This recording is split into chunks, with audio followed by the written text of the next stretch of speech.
Elle pensait que c'était juste un autre appel à la radio, jusqu'à ce que la voix révèle un secret capable de détruire toute sa famille. Salut les amis! Aujourd'hui, nous vous présentons un autre film incroyable qui vous tiendra en haleine jusqu'à la fin. C'est à la fois éducatif et fascinant. Mais avant de plonger dans l'histoire, n'oubliez pas de vous abonner pour ne rien manquer de nos films captivants. L'histoire commence avec une jeune fille nommée Zara qui anime une émission de radio. Alors qu'elle discutait d'un sujet sur l'amour, une autre femme appela pour donner son avis. Elle s'appelait Maya. Et ce que ni l'une ni l'autre ne savaient au départ, c'est que Maya était en réalité la grande sœur de Zara. Cela s'expliquait par le fait que Zara utilisait une fonction spéciale de son logiciel qui changeait sa voix. Maya commença à raconter à quel point sa relation était devenue difficile.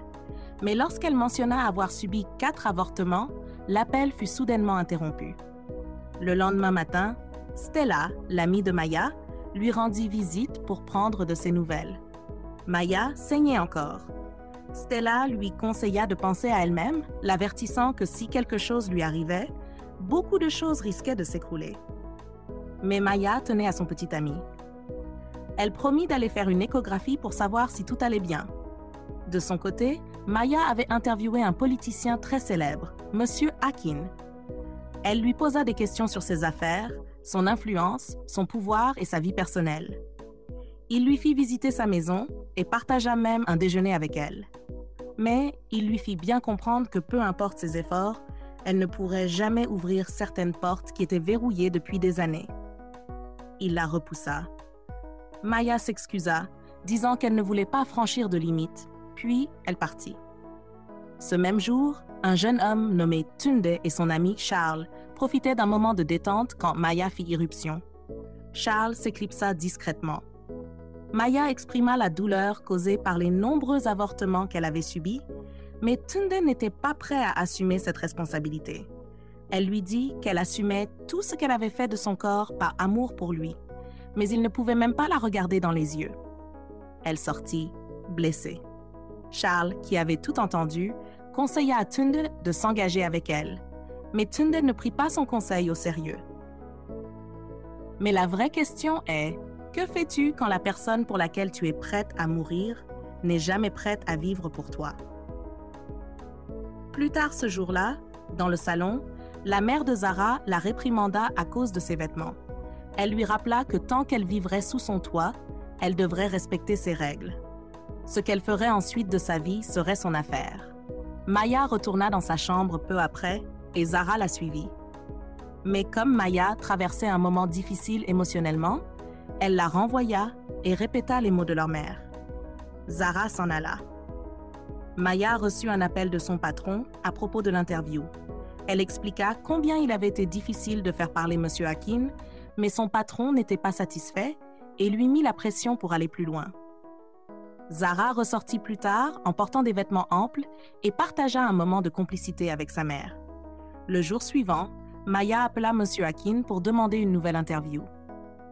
Il savait déjà que son patron n'était pas satisfait, alors il accepta, bien qu'il ne soit pas vraiment ravi.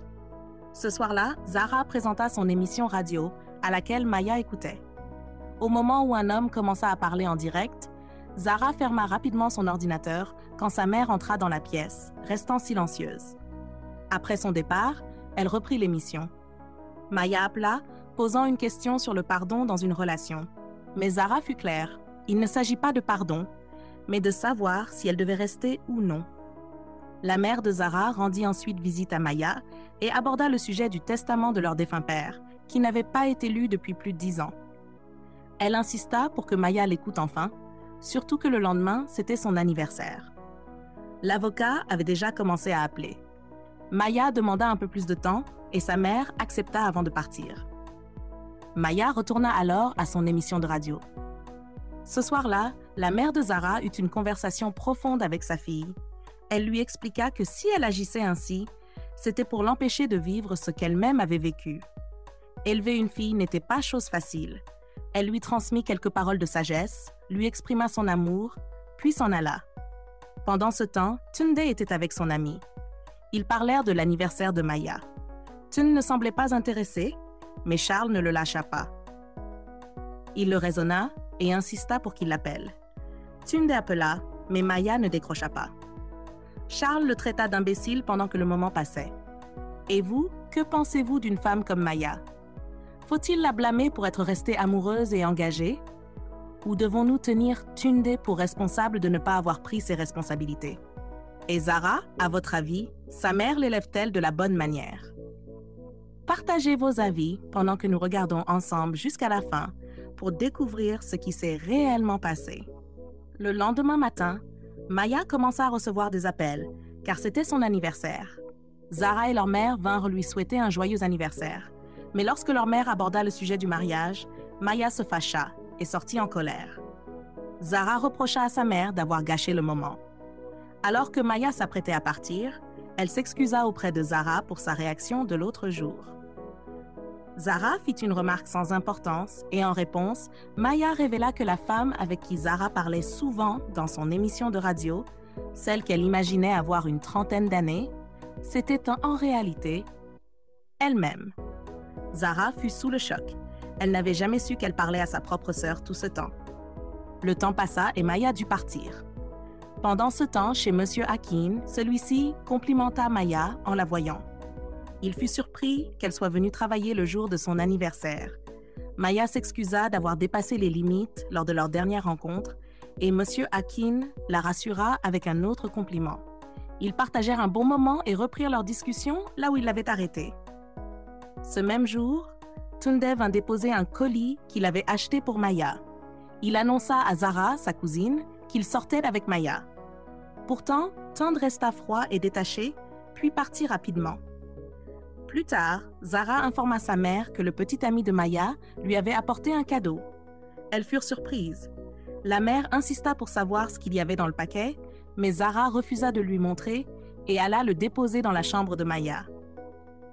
Plus tard, M. Hakim était dans la cuisine, en train de cuisiner et de passer un bon moment avec Maya. Pendant leur conversation, Maya saisit une information importante et commença à poser des questions plus profondes à mesure que la discussion avançait. Tunde envoya ensuite un message vocal à Maya qui ne répondait plus à ses appels. Dans le message, il exprima ses sentiments, s'excusa et la supplia de venir le voir, reconnaissant ses erreurs. M. Hakim dit à Maya qu'il appréciait sa présence et qu'il serait prêt à organiser une autre rencontre avec elle si elle le souhaitait. Maya le remercia sincèrement. Plus tard ce jour-là, Maya alla voir Tunde. Elle lui posa une question directe. Où va réellement cette relation? Elle avoua qu'elle n'avait rien dit à sa famille à son sujet parce qu'elle voulait être certaine de leur avenir. Mais Tunde resta silencieux, sans répondre. Maya lui confia qu'elle voulait construire une vie avec lui, mais qu'elle ne comprenait pas pourquoi lui ne semblait pas voir les choses de la même façon. Ils finirent par faire l'amour, parce qu'elle le voulait, et lui aussi. Mais même après ça, Maya resta claire. Si tu ne dis rien sur notre avenir, je ne continuerai pas cette relation. À ce moment-là, elle reçut un appel de sa tante et partit. De retour chez elle, elle rencontra l'avocat venu remettre le testament de son défunt père. Maya entra dans une colère noire après avoir visionné une vidéo laissée par son père. Elle n'arrivait pas à croire ce qu'elle venait de voir, que la condition pour accéder à l'héritage était d'épouser un homme assez âgé pour être son père. Et pire encore, cet homme était M. Hakim, qu'elle connaissait déjà très bien. Submergée par le choc et la déception, Maya sortit de la pièce et alla directement dans sa chambre. Mais voici le retournement. Épouseriez-vous un homme que vous avez déjà interviewé? Juste pour avoir accès à l'héritage de votre père ou partiriez-vous sans rien? Le lendemain matin, Maya alla voir Tunde pour lui parler de tout ce qui s'était passé. Mais en arrivant chez lui, elle le trouva dans une chambre avec une autre femme. Tunde courut après elle, mais Maya lui administra une gifle retentissante. Elle était profondément blessée. Elle lui lança quelques mots très douloureux et s'en alla, parce que maintenant, tout est clair pour elle. Ce soir-là, Maya écouta le programme radio du soir. Cette fois, elle s'ouvrit complètement et partagea tout ce qui s'était passé avec la femme à l'antenne. La femme la consola et lui fit comprendre pourquoi elle devait rester forte. « Si tu as survécu à lui, alors tu peux survivre à tout, » dit Zara, alors que la nuit s'écoulait calmement. Le lendemain matin, Maya se sentit encouragée. Avant de quitter la maison, elle alla voir Zara, qui dormait encore. En regardant autour d'elle, elle découvrit avec stupeur que c'était Zara, sa cousine, qui lui donnait depuis tout ce temps des conseils avisés à travers l'émission de radio. Zara s'excusa, expliquant que ce n'était qu'à son anniversaire qu'elle avait réalisé que c'était Maya qui appelait. Mais Maya ne se fâcha pas. Au contraire, elle soutint l'idée et encouragea Zara à continuer, lui disant que ses paroles l'avaient aidée à bien des égards. Maya demanda alors conseil à Zara sur ce qu'elle devait faire à propos de l'homme auquel elle était promise. Zara répondit que l'amour vient souvent de façon qu'on ne comprend pas, mais que lorsqu'il arrive, on le reconnaît. Maya fut impressionnée par la sagesse de sa cousine et elles partagèrent un moment de complicité. Plus tard dans la journée, chez M. Akin, l'avocat demanda à Maya de les laisser seuls, car le testament exigeait une étape précise à ce moment-là. Pendant ce temps, dans la cuisine, le chef confia à Maya que depuis qu'elle venait, tout avait changé chez son patron. Autrefois silencieux, il écoutait désormais de la musique, surtout des chansons d'amour. Maya éclata de rire, pensant qu'il plaisantait, mais il était tout à fait sérieux. Monsieur Akin fut profondément choqué par tout ce que le père de Maya avait mis en œuvre pour assurer un avenir prospère à sa fille. Un jour, Tunde alla voir Maya pour faire la paix, mais elle lui annonça qu'elle allait bientôt se marier. Puis, elle s'éloigna, laissant Tunde sous le choc. De retour à la maison, la tante de Maya pensa qu'elle avait accepté d'épouser Monsieur Akin. Mais Maya lui répondit qu'elle avait seulement dit ça pour éloigner définitivement Tunde. Elle l'a mis en garde de ne plus jamais revenir sur ce sujet, ajoutant qu'elle trouverait elle-même une solution à ce qu'elle appela la folie de son père, avant de s'en aller. Quelques jours plus tard, Maya se rendit chez M. Akin pour entendre toute l'histoire de sa bouche. Il l'accueillit chaleureusement et lui expliqua comment il avait aidé son père à lancer son entreprise. Il parla aussi de sa défunte épouse, décédée 2 jours avant leur mariage. Maya s'approcha pour le consoler et peu après, l'avocat entra. Juste au moment où M. Akin allait signer la dernière partie du testament, on révéla qu'il n'avait pas besoin d'épouser Maya, mais simplement de la guider dans les affaires jusqu'à ce qu'elle soit pleinement autonome. À cet instant, Maya se rappela les paroles de sa cousine. Elle l'arrêta et demanda « Et si le vrai plan avait toujours été qu'on se marie ?» Monsieur Akin, bien qu'ayant des sentiments pour Maya, avoua qu'il ne voulait plus perdre une personne précieuse. Ils ressentaient tous les deux quelque chose, mais restaient prudents. Maya retourna voir sa cousine Zara pour lui demander conseil. Zara l'encouragea à suivre son cœur et à rester positive. Elles éclatèrent de rire et profitèrent de ce beau moment ensemble. La leçon morale de ce film est la suivante. Parfois, l'amour vient des endroits les plus inattendus. La guérison peut commencer par les voies qui nous entourent.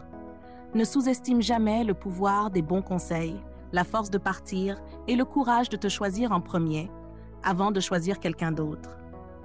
Merci d'avoir regardé, les amis. N'oubliez pas de vous abonner pour plus de films incroyables et populaires de notre part. À très bientôt. Au revoir.